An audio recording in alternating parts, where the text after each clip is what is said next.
Assalamualaikum warahmatullahi wabarakatuh.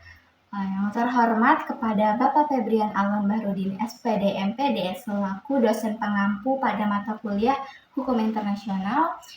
Sebelumnya izinkan saya memperkenalkan diri. Nama saya Ari Nur Hidayah, mahasiswa aktif semester 3 Program Studi Pendidikan Pancasila dan Kewarganegaraan dengan judul mini skripsi konflik Israel-Palestina dalam perspektif hukum internasional, pelanggaran HAM, dan kedaulatan negara.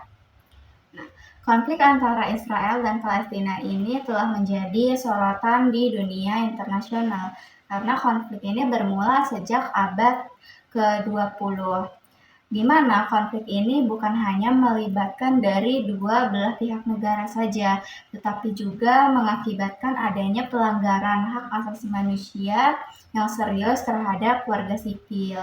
Nah, di mana pelanggaran hak asasi manusia ini sangat bertentangan dengan prinsip-prinsip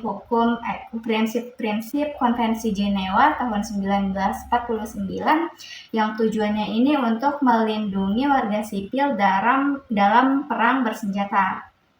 Pemahaman yang mendalam tentang isu ini tuh sangat penting, terutama untuk mengevaluasi sejauh mana tindakan yang dilakukan oleh Israel dalam melanggar prinsip hak asasi manusia dan juga kedaulatan negara dalam konflik yang berkelanjutan ini.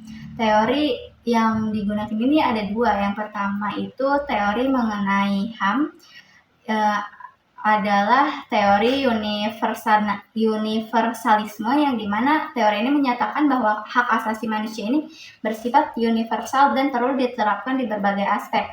Akan tetapi dalam pengimplementasiannya sulit sekali untuk menegakkan hak asasi manusia, terutama dalam konflik bersenjata. Yang kedua ada teori kedaulatan relasional, yang mengartikan bahwa kedaulatan bukanlah sebagai kekuasaan yang terisolasi, melainkan sebagai kemampuan negara untuk berinteraksi dan membangun hubungan yang baik dengan pihak luar tanpa mengorbankan hak-hak utamanya. Penelitian ini menerapkan metode deskriptif dengan pendekatan kualitatif yang berlandaskan pada studi pustaka ataupun studi literatur dalam menganalisis standar hukum internasional yang diterapkan untuk mengevaluasi pelanggaran hak asasi manusia, termasuk Piagam PBB, Konvensi Jenewa 1949, dan juga hukum humaniter.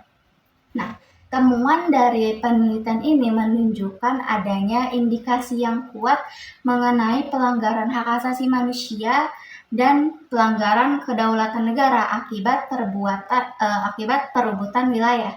Penggunaan kekuasaan kuat yang berlebihan, pembatasan penggerakan penduduk, serta perlakuan yang tidak manusiawi terhadap masyarakat sipil, bahkan penahanan masyarakat sipil.